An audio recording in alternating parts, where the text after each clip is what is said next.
Hey, Brett, buddy, how you doing today? Oh, hey, Elton, how are you? Good. I just wanted to talk to you about something. We needed some scoring off of the bench, and I traded for this guy named Alec Burks. Oh, yeah. Yeah? Yeah, what about him? Put him in the rotation, Brett. Oh, okay. I'm sorry, Elton. I'll be sure to put him in the rotation. Thank you, Brett. Hey, man, enjoy the rest of your day. All right, thanks, Elton. Hey, Brett, one more thing. Yeah, what's that, Elton? Stop playing Howl Neto! All right, man, okay.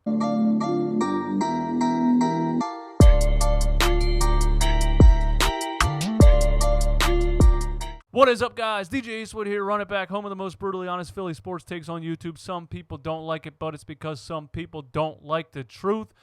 Hit the like button, hit the subscribe button, hit the notification bell so you don't have to search for me in the search bar every time you want to watch these videos. After a Sixers game, it dings your phone like an annoying girlfriend, man. Just do it. Brown in this game was him using the Ben Simmons injury as an excuse to revert back to his Joel Embiid, Al Horford together on the floor at the same time lineups.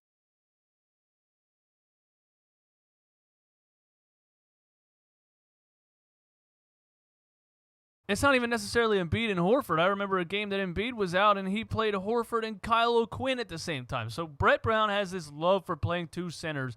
I'll never understand what it is about that. Now listen, the Orlando Magic they don't have a good record and they're playing without Aaron Gordon, and I'm not going to sit up here and talk a bunch of trash about how terrible they are and we should have beat them by 40. They're not the Washington Wizards, okay? But they're not good, but they do have players that can kill us in the pick and roll, just like the Wizards did, just like every NBA team has, because every NBA team has NBA players. So, they do have DJ Augustine, Evan Fournier. They have Vucevic, who can pick and roll, who can pick and pop, who can shoot the three, who can get in the post and do his little hook shots and get buckets. I think he had 20 points. I think Augustine had 18. I think Fournier had 22. They also have Terrence Ross, who kills us sometimes, but he was a no-show in this game. He was god-awful in this game. But the Orlando Magic have talented players that can beat us if we play defense like we usually do, especially coming down the stretch. But I didn't hate Brett Brown in this game whatsoever, except for that Embiid-Horford lineup that I don't like, and I'm going to get into why I don't like it here in a little bit. But everything else Brett Brown did in this game, I kind of enjoyed. I thought his rotations made sense. I didn't think he made any crazy timeouts. He didn't play Howl Neto. He played Alec Burks a lot of minutes, 27 minutes, I believe. Everything made sense. It'll still never make sense to me that it takes a professional coach this long to figure this kind of stuff out. If you showed most people who watch basketball this roster, they would have known to play Alec Burks over Howl Neto from the beginning. I'll never understand how it took half a season and 4 NBA bubble games for it to happen, but he finally did it, okay? So he plays Alec Burks like he should, and Alec Burks comes out 27 minutes, 22 points, 3 of 7 from 3, 4 rebounds, 2 assists, plus 11. I don't care about the minus stat. You already know that. The plus-minus stat, you already know that. But listen, the guy is a bucket getter. I called him Alec Burkets on Twitter, okay? Not my best joke. I was trying to combine buckets and Burke. It didn't work, just whatever. But he's a bucket getter. He shoots the ball from the top of the key when the defense goes under the screen and roll. He just knows how to score, and he makes good decisions. He doesn't turn the ball over a lot. He looks like a very experienced point guard. Yes, he's listed as a shooting guard technically in his career stats on certain, it depends what you look at, but he played point guard, a lot of point guard minutes at Golden State, and wherever else he was before that. Alec Burks is a point guard. You can tell just by watching him play. He's a point guard. He's a big point guard, too, which I like because he can play a little bit of defense. So, speaking of Alec Burks, we have a question to ask ourselves here. Is Alec Burks our new starting point guard? Like with Ben Simmons out, is Alec Burks our new starting point guard? Because I'll tell you what, from watching this game, who looked like the starting point guard tonight? Alec Burks looked like the starting point guard. Did Shake Milton look like the starting point guard? Not to me. Did Josh Richardson look like the primary ball handler? No, not at all. I wouldn't be against starting Alec Burks at point guard, although I do like the security of him coming off of the bench. Having a player that could come off the bench and get those 22 points in 27 minutes, that's a very nice player to have coming off the bench. Here's a tweet that I like from my guy, Pennsylvania. Alec over Neto Captain Obvious over Brett Brown. It's just crazy. It is obvious. It is 100% obvious. Speaking of Josh Richardson, I don't know what's going on with him, man. He looks lost out there. He's just kind of running in circles. He hits a three once in a while, but other than that, he doesn't give you a whole lot. He doesn't look like he knows what he's supposed to be doing out here, you know. Glenn Robinson III said when he showed up here he didn't know what his role was. I think a lot of players in this offense don't know what their role is. They're just kind of aimlessly running around and just like pick up basketball a lot of times. And Josh Richardson is getting the brunt of it. It's affecting his game. He does not look as good as he looked when he played for Miami, and there's a reason for that. So, obviously, I've been right this whole season about Raul Neto not getting minutes. He shouldn't be playing in an NBA game. Obviously, I was right about that. Obviously, I've been right about Alec Burks should be the point guard off the bench over Raul Neto. Why do you even argue with me about this kind of stuff? I am never wrong. When are you guys going to learn? I'm never wrong. Ever. I say something that I think is complete common sense. Most people agree with me. Once 2-3 people out of a couple thousand argue with me, and then 2 or 3 months later it comes to fruition because I was right. Just stop it. I know what I'm talking about. Joel Embiid struggled in the first half, and Charles Barkley had some comments at halftime because who doesn't want Charles Barkley comments? I mean, they're never anything but constructive and helpful, right? Or is he just bashing? I think he gets off on bashing younger players because he's from the 90s and we were so tough and rugged back then and we didn't sit out games and we didn't have minor injuries and we were just so tough in the 90s. So Charles Barkley likes to bash new age players because he thinks they're lazy and pampered and overpaid and whatever else I'm sorry you don't play in 2020, Charles Barkley. I know you wish that you had the luxury of playing basketball in 2020, but you don't. I'm sorry. You don't have to be so bitter about it, okay? Let me explain to you because you should know the game of basketball, all right? And Joel Embiid's game was affected in the first half. He was underperforming in the first half, but there's a reason for it. And you know basketball, Charles, so you should know this. Brett Brown starting Al Horford alongside Joel Embiid takes Joel Embiid out of the paint about half of the time, which results in fewer shot attempts because he doesn't want to stand out at the three-point line and shoot 10 threes in a game because you guys will yell at him for that. And you say, Embiid's on the three-point line the whole game. He needs to get his ass in the paint. He needs to get his ass in the paint. He needs to get his ass in the paint. Al Horford's in the paint posting up. Bro, I saw a play where Joel Embiid was posting up and Al Horford cut to the basket on. Why are you bringing the defense closer to a man that gets double and triple teamed all the time? Brett Brown, why are you making it easier for teams to double and triple team the man who's double and triple teamed all the time? Your goal should be to space the floor and make it easier for Joel Embiid. Look at this screenshot. This is what happens when you put Joel Embiid and Al Horford on the floor together. This doesn't make any sense. He already gets double and triple teamed all the time, and now all you're doing, because nobody's scared of Al Horford at the three-point line, even though he can hit him sometimes or whatever, nobody's scared of him. Al Horford's standing at the free throw line. His defender can sag way off. There's 3 people in the paint right here as Joel Embiid tries to get the ball, and it results in a turnover.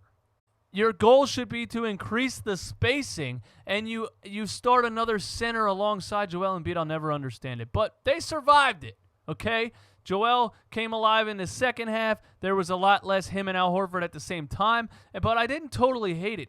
Al Horford played a good game. Al Horford had 19 points. Al Horford came out with a lot of energy. I said on Twitter, Al Horford ate Wheaties for breakfast or something. I mean, he was out there jumping around, getting his own misses, getting offensive rebounds, playing defense, getting putbacks. Like, Al Horford was playing with a ton of energy. And that results in good things. When this team comes out with energy, good things happen. Tobias Harris, same situation, 22 points. But the better story is 15 rebounds, or 16 or 17, I forget. He tied a career high in rebounds, and rebounding is 100% effort. If you feel like a player's not giving effort on the floor, all you got to do is look at his rebounds. If a 7-footer finishes a game with 3 rebounds, he wasn't giving any effort. If a 7-footer finishes a game with 10 rebounds, he was giving some effort. Tobias Harris, he's not a 7-footer, but Tobias Harris finishes a game with 15, 16 rebounds. He was giving some effort. That's all I want to see from this team. effort. I don't know if Brett Brown gave him a pep talk before the game. I don't know what happened that they came out with this much effort, but they did. Embiid led this team in the second half like we need him to. We absolutely need him to lead this team. Not that Ben Simmons was leading the team before, but obviously with Ben Simmons injured, now we have one less player to affect the game. I'm going to put it that way. I'm not going to say Ben Simmons leads this team in the fourth quarter ever, but he affects the game from start to finish, especially defensively. So with him down, we need people to step up, and we definitely need Joel Embiid to lead this team, especially when it comes down to the second half in the fourth quarter, and he did that. He started getting in the post. He started splitting the double teams. He started forcing his way in the post. He started taking contact. He started getting to the line. He started forcing the issue, making them defend you, and they can't defend you. They have to foul you, and he shot like 12 free throws in this game. Joel Embiid took over the game in the second half and led us to victory in the fourth quarter, and that's what we need from the big fella. All those things combined, the Magic weren't playing a bad game the first, second, and third quarter. The fourth quarter came around, and this is what I got called a hater for on Twitter because I said the Orlando Magic missed 1,000 wide-open shots in the fourth quarter, and someone said, maybe you could give us a little bit of credit for playing good defense instead of being a hater. No, you know what, bro? Did you watch the game? They were still going under screens. They were still leaving these shooters wide open every single play. They were just missing literally all of them. Vucevic wide open misses. Fournier wide open misses. They were 8 for 20-something in the fourth quarter. They missed every shot. So we got lucky that they were missing those shots. I'm not saying they would have won the game, but it would have been a lot scarier than it was if they didn't shoot 10% in the fourth quarter on wide open shots. Yes, wide open. I'm still not happy with the Sixers' fourth quarter defense just because the Magic missed every shot they put up. Shake Milton didn't have a lot going on, didn't put up a lot of shots, but he did have a career-high 8 assists in this game, so I like that from Shake. I would just like to see a little bit more aggression from him offensively. He still looks so young to me, honestly. He looks like an 18-year-old kid. I don't even know how old he is. I think he is 24, so he's not that super young, but he is inexperienced on an NBA level. But I just want to see more aggression from Shake Milton. I want to see him create more shots for himself, come around the screen and roll, hit some step-back mid-ranges, or shoot the three at the top. Or I just want to see more aggression offensively from Shake Milton for himself and for the team. But he didn't. He was 3 for 5, I think, in this game. He didn't shoot the ball a lot. But he did have 8 assists, so he did what we needed him to do. When it came down to the fourth, the primary ball handler the whole fourth quarter was Alec Burks, and I've been saying it from the beginning, bro. Alec Burks is the guy that we need off the bench, and especially with Ben Simmons out, he just looks like the most experienced ball handler on this team, and he should be facilitating the offense. And I'm almost on the verge of saying Alec Burks should be starting. Markelle Fultz had 13 points off the bench. I don't really care about that. Markelle Fultz's shot is still absolutely broken. You see him shoot threes. It's the craziest thing I've ever seen. And somebody pointed out to me, which is true, is that his mid-range jump shot doesn't look broken. It looks fine. It looks like it used to look. His set three-point shot looks terrible. And I don't know what happened. I'll never figure this out with Markelle Fultz. I don't think anybody will, but it's just the craziest thing I've ever seen. He was such a good scorer in college. That's why he was drafted so high, and he literally forgot how to shoot from deep. And he can't do it. You see he passes it up, or he does take it because the defense forces him to, and it just looks horrendous. And anybody that compares his three-point shot to Ben Simmons' three-point shot knows nothing because Ben Simmons' three-point shot looks a million times better than Markelle Fultz' three-point shot. Speaking of Ben Simmons, let me know in the comments when you think he's going to come back. They said it was I forget the fancy scientific word they used. His kneecap was dislocated and then popped back into socket by itself, so it wasn't fully dislocated. It came out and went back in, and they need to know if there's some kind of collateral damage, ligament damage, all that kind of stuff, so he needs MRIs and all that stuff to figure it out. It could be a 10-day thing. It could be a 3-month thing. Knowing this medical staff and the Sixers, period, Ben Simmons will be reevaluated in 3 months, and we'll see him next season, hopefully. You know what I mean? That's where I'm going with that.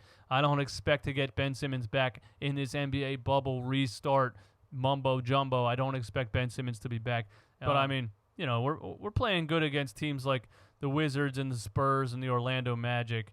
So we'll see what the Sixers look like when they play better teams moving forward.